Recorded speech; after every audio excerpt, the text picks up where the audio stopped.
With HMOs, one mistake can cost you thousands, but the basics are very simple. Here's what a HMO really is and the key rules you must know to stay compliant and profitable.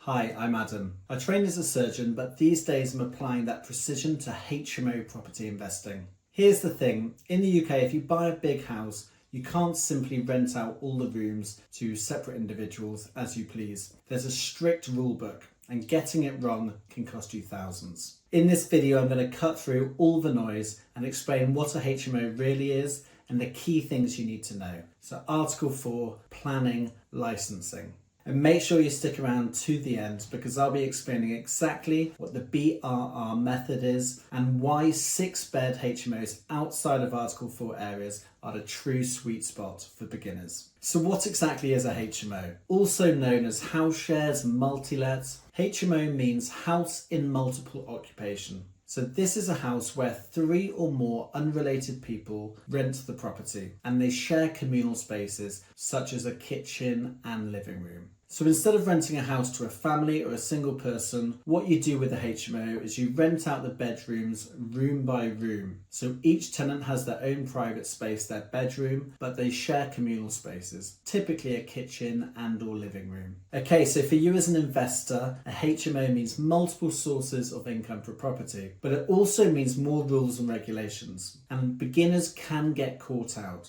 But once you know it, it really is quite straightforward. So stay tuned. So we've now defined HMO, but why would an investor go down the HMO route rather than pursuing the traditional buy-to-let approach? Well, firstly, with buy-to-let, you've got one property, one tenant, one rent. If that tenant doesn't pay, you're getting no rental income. So there's a degree of risk there. But with HMOs, you're renting by the room. So there's multiple sources of income for property. So this means you typically get higher cash flow per property. Also, if there's one tenant who doesn't pay, you're still getting paid. So a well-run HMO can earn you between £1,000 and £2,000 per month, whereas a buy-to-let would typically be between £250 to £500 per month. A big bonus also is that HMO projects lend themselves very well to the buy, refurbish, refinance, rent method. More on that at the end of this video. So who actually lives in these HMOs? Well, I see it as there being 3 broad categories. Firstly, you've got young professionals. Secondly, you've got students. And thirdly, you've got social housing tenants. And which tenant type works best truly depends, in my opinion, on your investment area.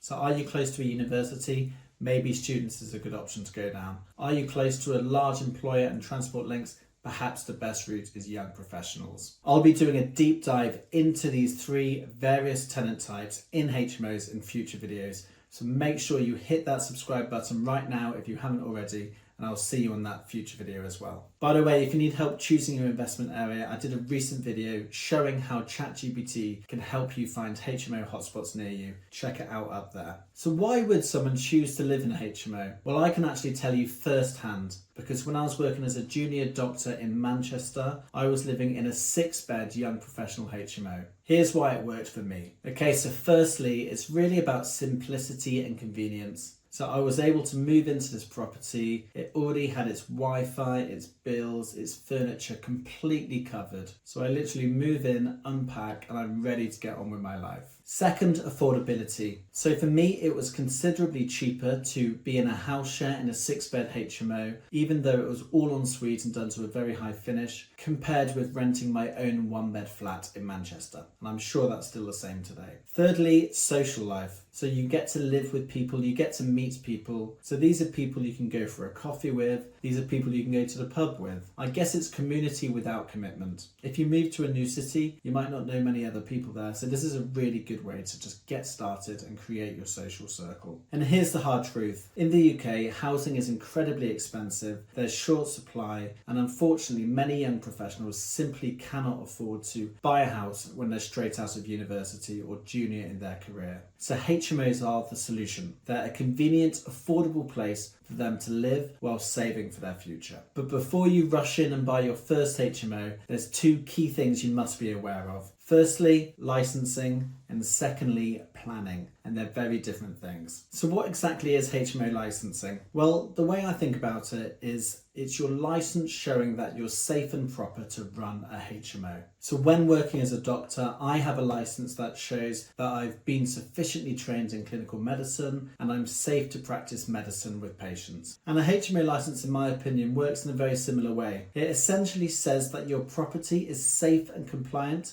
to house tenants as a HMO, and it also says that you as a person are fit and proper to run a HMO and carry that responsibility. And just to be clear, it's not optional, it's mandatory. So if you do not have a license and you're running a HMO, you will face heavy fines and you will also face rent repayment orders. And there are two main types of licenses. There's mandatory licensing and there's additional licensing. So mandatory licensing applies wherever you are in the country. And essentially, if you've got 5 or more tenants from at least 2 different households, so they're unrelated, and they share communal spaces, this means you need a mandatory license. Some councils go even further and have introduced additional licensing. So this is when smaller HMOs with 3 or 4 tenants only also require a HMO license. So to get your license, you go to your local council website and you do an online application typically. So as part of this, you will have to show the minimum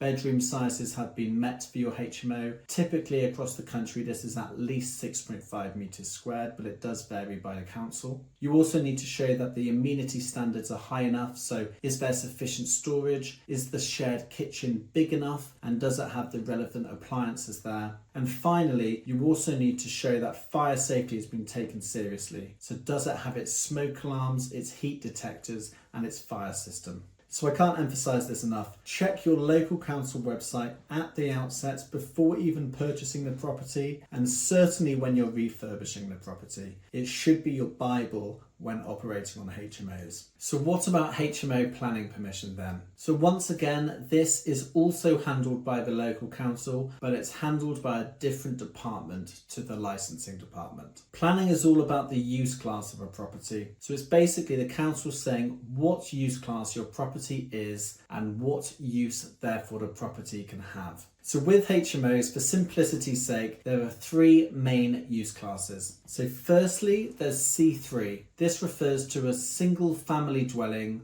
or a simple family home. C4 refers to a small HMO, so this is where there's 3 to 6 occupants. And the third class is known as sui generis. This refers to a class of its own, and it's a planning class for a HMO with 7 or more occupants. So this is where a lot of beginners can slip up. So if you convert a family home into a HMO without the right permissions, this would not be a legal HMO, no matter how nice the refurb. Okay, so I'm sure you've heard people banging on about Article 4. So what on earth is Article 4? Well, really it's quite simple. So in areas without Article 4, under permitted development, you can go from a C3 family home into a C4 small HMOs up to 6 bedrooms under permitted development. However, in Article 4 areas, what the council have basically done is they've taken away that permitted development right. So you can no longer convert a single family home, a C3, into a small HMO, a C4,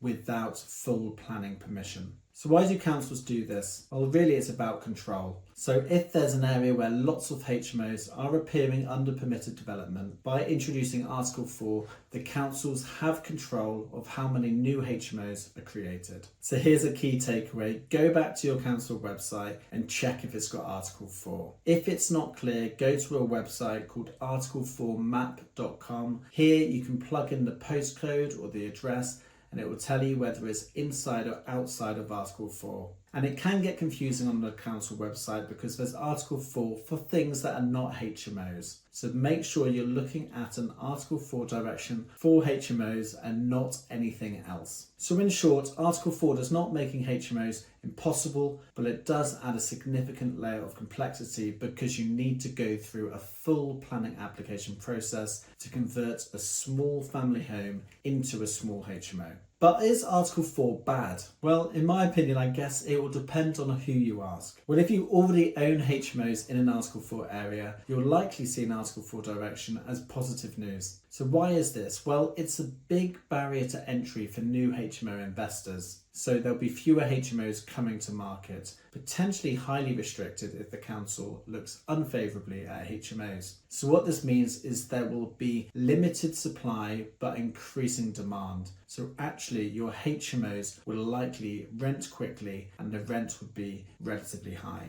Having a HMO inside of an Article 4 also might give you a better chance at getting a commercial valuation when you refinance. But for new investors, like I was very recently, Article 4 in my opinion is bad because it adds a significant layer of complexity when setting up a HMO. So if, like me, you're buying using bridging loans, which are typically 12 months, you don't really know how long the planning process will last. It could be many months indeed, and you don't know if it's even going to be successful. So for me, I stayed clear of Article 4 because that gave me confidence I could get off my bridging loan comfortably in that 12 months, and I knew there would be no planning restrictions saying I could not set up to a 6-bed HMO. So when do you need full planning applications to set up a HMO? So we've already discussed the first scenario, and this is when you're wanting to convert a family home into a HMO in an Article 4 area where that permitted development right has been removed. The second one is where you want to create a sui generis HMO. So anywhere in the country, if you want to create a HMO where there's 7 or more people living in that property, you will need planning permission. So if you're outside of an Article 4 area and you want to ultimately get a sui generis 7-bed plus HMO, here's what I recommend. I'm doing this as I speak with various projects. Rather than going straight for the 7-bed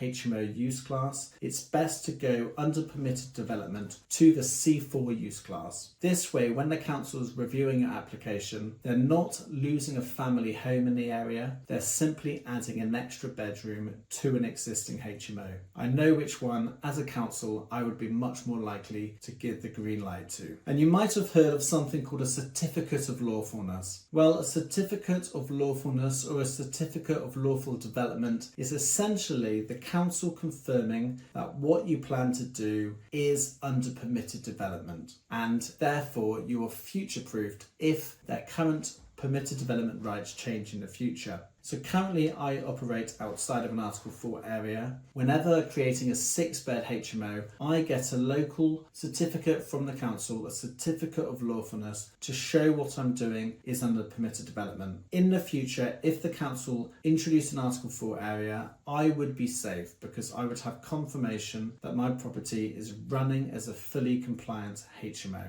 And top tip, when buying an existing HMO inside an Article 4 area, only do this if the sellers can show you a certificate of lawfulness confirming this house is a HMO. If you don't do this, you can buy a house that looks like a HMO, it smells like a HMO, however, in the eyes of the council, it won't be a HMO and you might run into issues down the line. So what types of houses work well for HMOs? Well, without doubt, the best HMOs start with one thing, and that's the right house. I look for spacious properties. Ideally, they'd be over 100 square metres, and space really is king with HMOs, but also do not compromise on location. Location, location, location is key as well. Typically, I find old houses are much more spacious than, say, new builds, and to keep the cost of purchase down, terrace properties work much better than semi-detached or detached properties. I would find a property where you can go into the loft alone, do a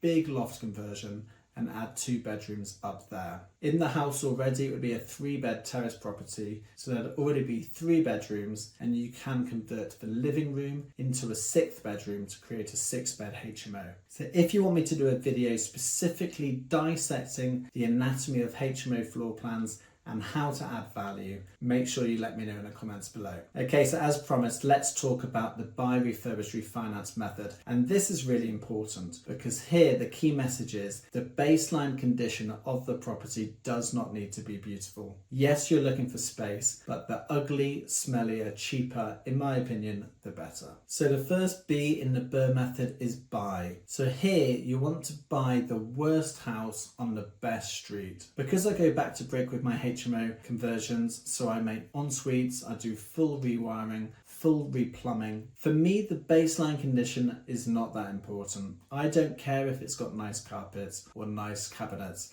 What matters to me is the space. In fact, the grubbier, the more unloved, the better, because this means that you can purchase the house at an excellent price and potentially face less competition. Next comes the refurbish part. So this is where the magic happens and you add value to the property. So I take advantage of permitted development rights. So I would go up into the loft and do 2 bedrooms up there. I will take out chimney stacks. It's a back to brick refurb. And what you're doing here is you're essentially creating a 6-bed HMO, maximizing the space, creating as larger bedrooms as the property will allow. And remember, the key to a strong valuation on the back end is strong rent, and that can be influenced by your refurb. So make sure you've got super fast Wi-Fi, make sure you're considering the tenant experience, add kitchenettes where you can, and where possible, make sure your finish is modern, clean, and I like to go for that hotel style finish. So you've now refurbished your property. Next comes the renting part. So here you want to make sure you've staged your property well, you've dressed your property, and you're taking professional photos, and make sure you're advertising on the key platforms such as Spare Room. And last but not least, the final R means refinance. So this is where you get your property valued on the back end, typically using a commercial valuation. This gives you a valuation based on the rental income for the property